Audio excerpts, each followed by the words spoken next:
আলফা স্বাধীনৰ শিবিৰত বন্দী মানস বৰগোহাঁই সম্পৰ্কত দুই বিপৰীত মেৰুত পৰেশ বৰুৱা আৰু ৰাজ্য চৰকাৰ সমগ্ৰ বিষয়টো বিভ্ৰান্তিত থকাৰ সময়তে এবাৰ মুখ খুলিছে মানসৰ পিতৃয়ে 2021 চনত অসম আৰক্ষীত নিযুক্তি পোৱাৰ কথা পিতৃক কৈছিল মানসে আৰক্ষীৰ পোছাক কিনিবৰ বাবে মানসে পিতৃৰ পৰা টকা বিচৰাটো সঁচা বুলি প্ৰকাশ কৰিছে পিতৃয়ে বিশেষ কোটাত মানসে আৰক্ষীৰ চাকৰিটো লাভ কৰাৰ কথা অৱগত কৰিছিল পিতৃ 2021 চনত আলফালৈ যাম বুলি ফেসবুকত পোষ্ট দিয়াৰ পিছত মানসক আৰক্ষীৰ উচ্চপদস্থ বিষয়ে মাতিনি সংস্থাপন দিয়াৰ প্ৰতিশ্ৰুতি দিছিল পৰৱৰ্তী সময়ত মানসক অসম আৰক্ষীৰ বিশেষ শাখাত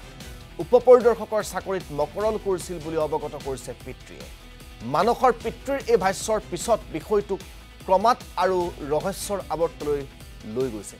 প্ৰকৃততে কাৰ ভাষ্য সঁচা হিয়া সময়ত স্পষ্ট হ'ব মানসক শাস্তি প্ৰদান নকৰিবলৈ পৰেশ বৰুৱালৈ কাতৰ আহ্বান মানসৰ পিতৃ-মাতৃৰ মই এটো জানো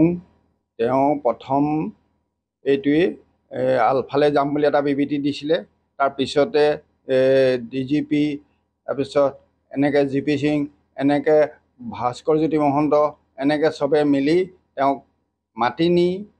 বহু বজাইছিলে কৈছিলে কোৱাৰ পিছত তেওঁ কৈছিলে যে তোমাক সুবিধা দিম মানে কিবা সংস্থাপন দিম এনেকে ধৰণে কৈছিলে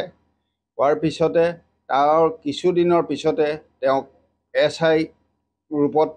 নিযুক্তি দিলে বুলি মোক জনাইছিলে আৰু সেই হিচাপে ট্ৰেইনিং চলি আছে ট্ৰেইনিংও কৰি আছো বুলি মোক জনাইছিলে সেই সময়তে ট্ৰেইনিং কৰি থকা সময়তে মোক ল'ৰাটোৱে পইচাও বিচাৰিছিলে ড্ৰেছ পাতি এনেকুৱা বহুখিনি ল'বৰ কাৰণে সেই সময়ত মই প্ৰায় 40,000 মান টকাও দিছিলোঁ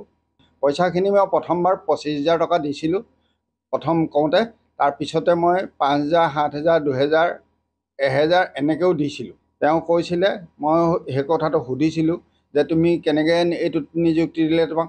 তেতিয়া কৈছিলে যে হেৰি স্পেশাল কোটাৰ পৰা দিছে এই ধৰণে কৈছিলে আৰু এটোও কৈছিলে বোলে মোক ক্ৰাইম ব্ৰাঞ্চত দিছে সেই বুলিও কৈছিলে মই পৰেশ বৰুৱা ডাঙৰীয়ালৈ হাত জোৰ কৰি কওঁ যে ল'ৰাটোক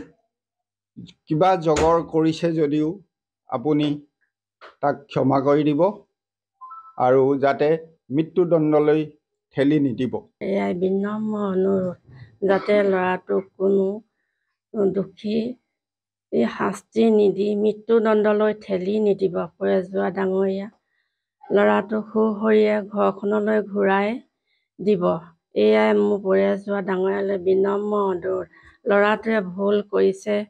আমি মাক হৈ আপোনাৰ ওচৰত ক্ষমা খুজিছোঁ পৰেশ বৰুৱা ডাঙৰীয়া আপুনি ৰক্ষা কৰিব ল'ৰাটোক আৰু মুখ্যমন্ত্ৰী ডাঙৰীয়ালৈ বিনম্ৰ অনুৰোধ